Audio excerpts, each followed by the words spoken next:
We're live.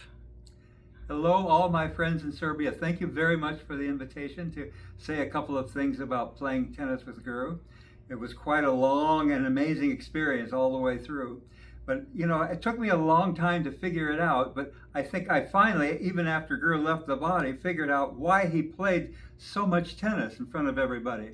And I think the thing was that he wanted people to focus their attention on him. And when he was active like that, people would watch him point after point after point. And so they were focusing on Guru all the time. And he would get thunderous applause. And I think maybe in 30 years, somebody clapped for me once, probably a mistake. But anyway, so people did watch Guru when he was playing tennis. Now, and Guru was paying attention to the audience, to all the disciples, not just to playing tennis, but he was quite aware of everything going on all around him in the stands. I have one small incident that's kind of humorous. One time I was playing against him and he was about ready to serve to me, and he started throwing the ball up in the air, and he stopped.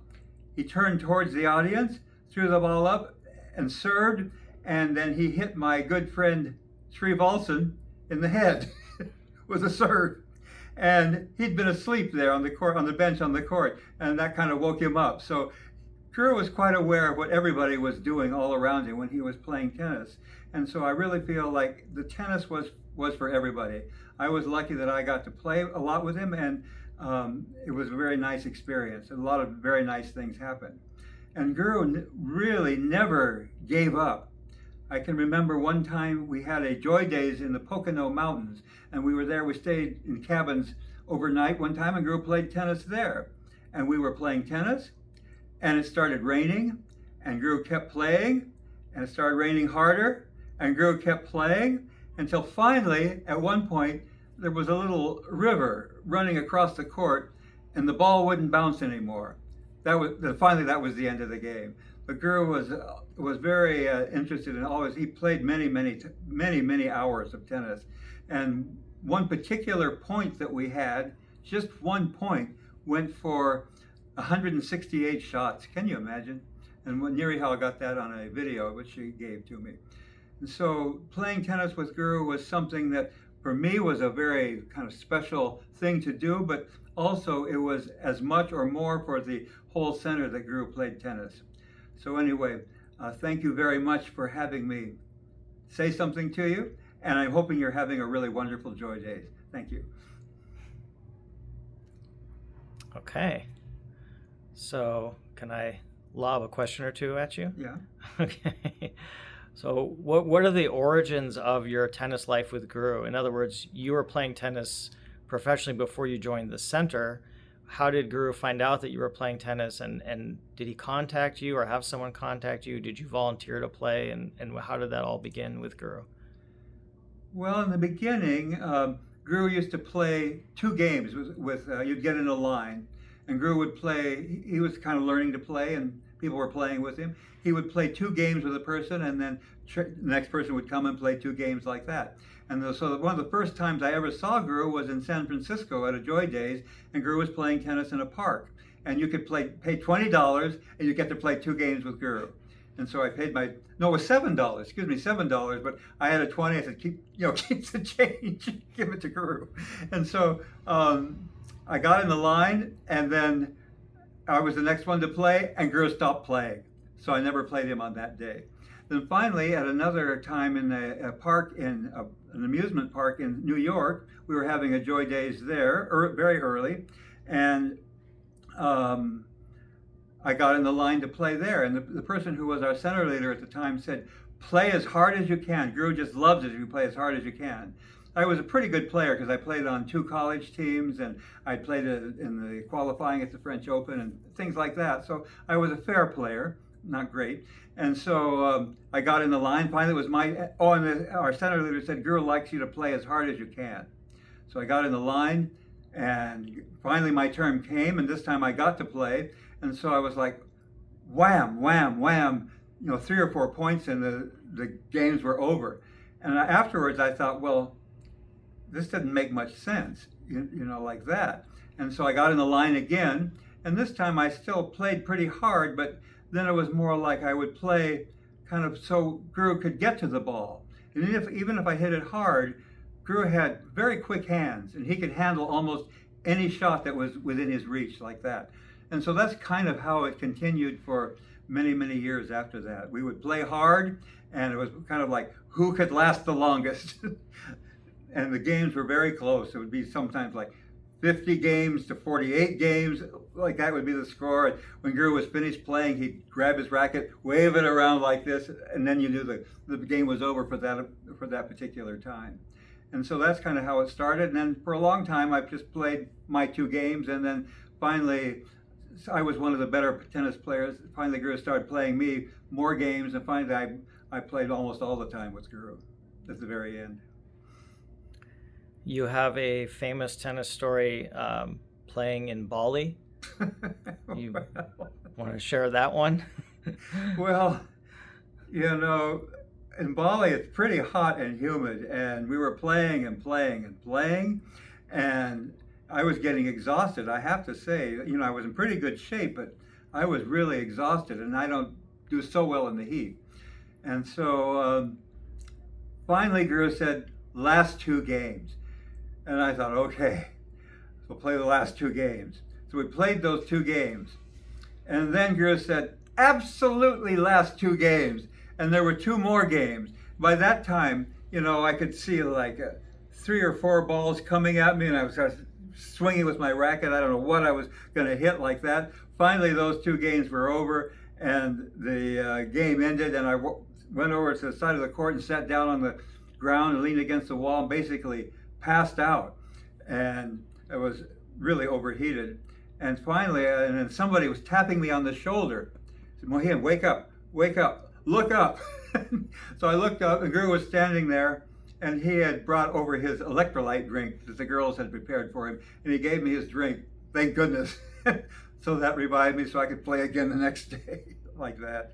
But Guru was pretty relentless about playing. He would play through the rain and heat, everything. And as I recall, I believe you said in one version of that story that Guru was giving you a big smile. Well, I think he did. But what do you remember when you're pretty hazy and dizzy? And is there a tennis experience that you would consider a kind of spiritually high or something sort of transcendental, or was it all basically the physical game and less about connecting with some transcendental high spiritual experience because you were focused on the game? Or did Guru give you an experience that maybe transcended that? Well, mainly I was focusing on the game. I wanted to be sure that I would play pretty strong shots, but also within Guru's reach, because he had problems with his legs and things. His movement wasn't where he could cover the whole court, but when it was within his reach, his hands were very fast, and he was quite good. And so I guess that's what I would focus on the most. And often I would be chanting Supreme to myself, just silently, inwardly, all the time I was playing, when I was trying to play with him.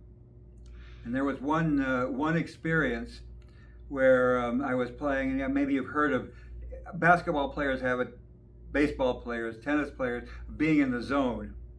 I think out of 30 years, I was in that space one time, and you feel like you can't miss the ball, and you don't miss the ball like that. And I can remember in that particular time, I was actually feeling sorry for Guru because I knew I wasn't going to miss like that. But we had a good game, and finally it finished, and then never got quite in that space again. But it was always a very nice place to be playing with Guru on the court. Do you remember Guru saying anything to you, any specific comments about your tennis, or did Guru make any comments as to maybe why you came down to earth to play tennis with Guru, or was that a feeling you had? I think I recall you speaking about that at one point. Well, no, Guru didn't talk about that very much, but just one time in passing in the driveway at the tennis court aspiration grounds, I was standing out there in the driveway, and Guru was walking back to his back gate where he enters the court.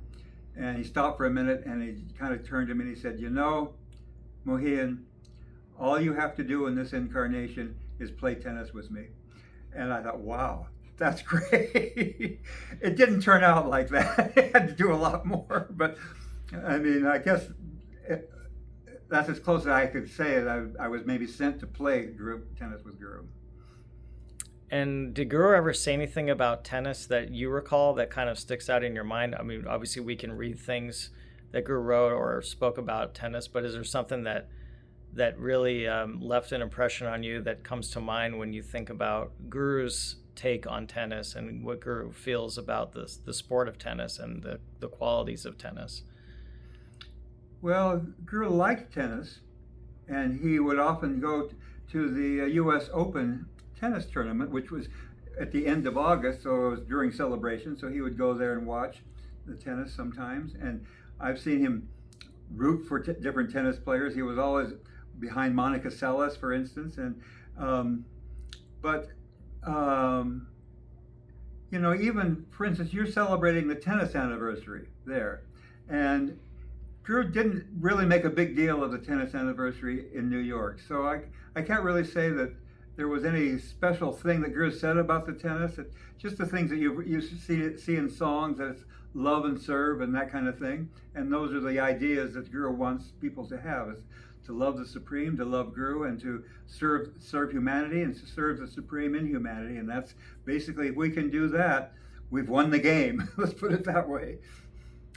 And Guru met some really famous tennis players, and we're also friends with Billie Jean King and others. Were you at those functions, and do you have any memories of meeting, you know, some notable, famous, world famous players? And if you do, what was your impression, and what do you remember Guru's impression was of those people? Well, Guru met, you know, like Ilie Nastase and Monica Seles and others. Billie Jean King, and you know, I was at Guru's. Billie Jean King didn't play; she was older then, and I knew her because she was sort of my era tennis player, and she's very nice. Everybody was very, very respectful with Guru, and he would often play with these people on his court, and they were always very respectful of Guru. They would play a strong game, but you know, they didn't really try and show off their best shots and all that kind of stuff. They would play with Guru like that. It was always nice having these people here. You can feel, like any good athlete in their sport, you feel a certain pretty high vibration from these people because that's their world, let's say. Okay. Okay. Thank you so much. Thank you.